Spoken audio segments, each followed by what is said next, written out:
प्यारे देशवासियों, नमस्कार। अब जैसे कि चुनाव बिल्कुल नज़दीक आने वाले हैं, 2024 के चुनाव भी ज़्यादा दूर नहीं हैं, साल या करीब करीब सवा साल का समय बचा है। लेकिन विधानसभा चुनाव इस साल में 9 राज्यों में होने हैं और अगर जम्मू कश्मीर भी हुआ तो वो 10वां राज्य होगा, वरना 9 राज्यों में तो होने ही हैं। 3 राज्यों की तो अभी घोषणा भी कर चुका है चुनाव आयोग, जो कि फरवरी में चुनाव है, और कुल मिला के 9 राज्यों में होने हैं। और उनकी जो तैयारी प्रधानमंत्री महोदय करते हैं, ये पूरे समय जाति में और धर्म में बांटते रहते हैं। प्रधानमंत्री महोदय का इशारा यहाँ तक होता है कि कपड़े पहचान करके आप आदमी की पहचान कर सकते हैं कपड़ों से।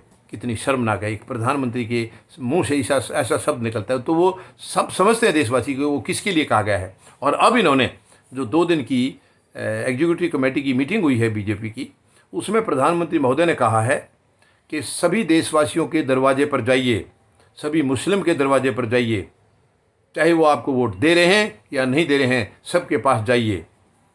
यानी अब इनको याद आ गया, क्योंकि चुनावी मौसम आ गया है ना, चुनावी मौसम आ गया। इससे पहले ये इस कम्युनिटी के लोगों को कोसते रहते हैं, पूरा साल कोसते रहते हैं, 1 मिनट फुर्सत नहीं है इनके खिलाफ आवाज़ जब ना उठाते हों। लेकिन समय आ गया चुनाव का। अब कुछ दिन पहले आरएसएस के मुखिया जो हैं वो भी गए थे, मस्जिद में गए थे दौरा करने के लिए। वो जब मर्जी बयान दे देते हैं, कुछ भी बयान दे देते हैं, लेकिन जब चुनाव आता है तो इनके बयान एकदम पलटी खाने लग जाते हैं, अलग किस्म के बयान आने लग जाते हैं। प्रधानमंत्री महोदय, ये अवसरवादी राजनीति बंद करिए। देखिए, देश राजनीति यानी राज करने की नीति, ये देश में इससे बढ़िया, इससे सुंदर, इससे पवित्र और कोई काम नहीं है। लेकिन इसको देश में सबसे घटिया बना दिया है। आज राजनीति शब्द को इतना बदनाम कर दिया है कि लोग आपस में भी जब किसी एक दूसरे से बहस होते हैं तो उसमें भी इस शब्द का इस्तेमाल गलत सेंस में किया जाता है कि क्यों राजनीति कर रहे हो।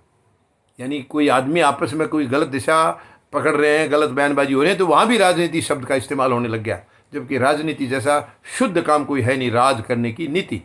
मगर इसको इतना बदनाम कर दिया गया है, इस शब्द को बिल्कुल निचले स्तर तक पहुँचा दिया गया है। तो प्रधानमंत्री महोदय, मैं आपसे निवेदन करूँगा, 9 साल हो गए हैं, आपने देश को तोड़ दिया है, खोखला कर दिया है, धर्म में, जातियों में बांट दिया है, सारे समाज में नफरत फैला दी है। मत ऐसा करिए। भारतवर्ष भाईचारे के लिए जाना जाता है, भारत का भाईचारा बहुत ऊंचे दर्जे का होता है, लेकिन आप भाईचारे को तोड़ करके नफरत फैला रहे हो, क्योंकि आपको वोट बैंक की राजनीति करनी है, आपको राजनीतिक दुकानें चलानी है। ये दुकानें चलाना बंद करिए प्रधानमंत्री महोदय। हमारे संविधान में इसकी कोई व्यवस्था नहीं है, राजनीतिक दुकान चलाने की यहाँ कोई व्यवस्था नहीं है। मत आप देश को कमज़ोर करिए, मत देश के समाज को कमज़ोर करिए। भारत बहुत सुंदर देश है, यहाँ की संस्कृति इतनी ऊंची है, बाहर की धरती बहुत पवित्र है, बहुत ही सुंदर धरती है, लेकिन प्रधानमंत्री महोदय इसको तोड़ मरोड़ करके दुनिया में सबसे कमज़ोर करने पर तुले हुए हैं। ये आज इस वक्त जो पिछले 9 साल से काम किया जा रहा है, वो इस तरीके से काम किया जा रहा है जैसे कोई किसी की सुपारी लेकर के हत्या करता है, यानी सुपारी लेकर के किसी को बर्बाद करता है। इस तरीके से प्रधानमंत्री महोदय काम कर रहे हैं जैसे कि देश को बर्बाद करने की सुपारी लेकर आए हैं। युवाओं के लिए इनको ध्यान नहीं है, हमारी बहन बेटियों के लिए इनको बिल्कुल कोई चिंता नहीं है, केवल उनके लिए वायदे करेंगे लंबे चौड़े, करना कुछ नहीं है। यानी अपनी बात को कह के और उससे मुकरना, झूठ बोलना, नहीं हमने ऐसा नहीं कहा था, क्या इससे ज़्यादा शर्मनाक और कुछ हो सकता है? और जो आदमी 24 घंटे झूठ बोलता है, क्या वो देश पर सत्ता करने के लायक है? क्या उसका मॉरल अधिकार है कि वो देश पर सत्ता करे? उसको तो 1 मिनट भी देश की सत्ता में रहने का अधिकार नहीं है। तुरंत उसको इस्तीफा दे करके चला जाना चाहिए, क्योंकि वो देश का भला नहीं कर सकते हैं। ये सीना तान करके, अब देखिए हर चुनाव में कोई ना कोई साजिश करते हैं। ये किसी भी चीज़ को इवेंट बनाते हैं। अब आपको ध्यान होगा 2016 में सर्जिकल स्ट्राइक का अखबारों में और टेलीविज़न में बहुत कुछ सुनने को मिला था।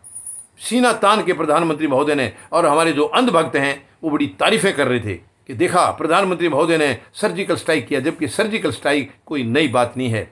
मैं भारत की बहादुर सेना का सिपाही रहा हूं, और ये सर्जिकल स्ट्राइक ज़रूरत के मुताबिक हम लोग करते रहते हैं। ये टेलीविज़न और अखबारों में आने की चीज़ नहीं है, ये आर्मी की सीक्रेट्स होती हैं। लेकिन प्रधानमंत्री महोदय को कोई इन चीज़ों से लेना देना नहीं है। मैं निवेदन करूँगा, मेहरबानी करके देश को तोड़िए मत प्रधानमंत्री महोदय, कमज़ोर मत करिए। धन्यवाद। जय जवान, जय किसान, जय हिंद।